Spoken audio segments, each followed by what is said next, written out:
Hi everyone, Ben with Dream Factory. In this video, I'm going to show the idea of a virtual foreign key. And the use case here is we're going to make one API call to fetch data in two completely different databases. One database will have a table in a MySQL instance, and the other will have a MongoDB collection where there's some customer data. And so what we want to do is we want to return some JSON that has data from both of these different databases, but just with one API call. And the goal is to do this without writing any code. So we're going to actually just use some simple configuration in Dream Factory to set it all up. So for a little bit more context on the idea of virtual foreign keys, I recommend going to our documentation, go to the homepage, wiki.dreamfactory.com, click on videos, and check out this one, how to use data mesh. And that shows you the concept with two different SQL databases. So it's really the same thing, but I'll go over it quickly in this different example with a MySQL database and a MongoDB database. And this principle applies really to any database that you can connect in Dream Factory. Dream Factory supports a number of different types of databases, but the concept is really the same for each one. So here in this simple example, kept it really simple just to show the idea. We have two different databases. We have a MySQL database, and let's say we want to make an API call to the contact table, and we also want to retrieve some data about these contacts that's in a MongoDB database. So if we look at the MongoDB database, let's say we have a customer table, and in there's a username in the schema. The username, let's say, has an email address. So what we're going to do is we're going to relate the username in the MongoDB database, which is an email address, to the MySQL contact table, which has an email address. So we're going to use email, that string, basically as a foreign key relationship. Of course, because they're different databases, they have no concept of each other at all. So we're going to impose that concept so that we can make API calls.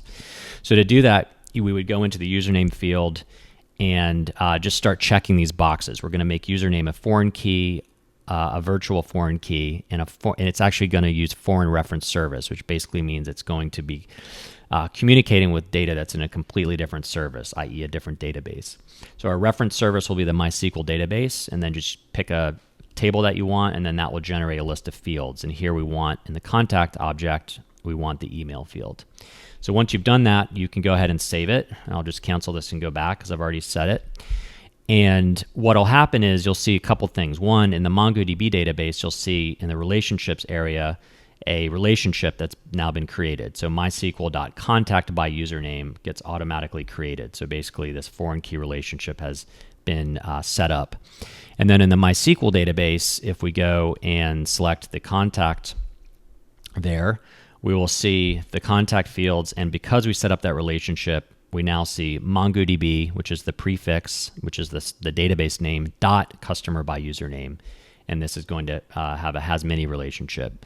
So what this now does is it lets you easily go into the API docs without writing any scripts or anything. We have now created the ability to call the MySQL database and get data back dynamically with one API call from MongoDB. So just to see this real quickly, the way you would do that is you would go down, scroll down to basically the get call on a table. And here, remember, our SQL database has the contact table.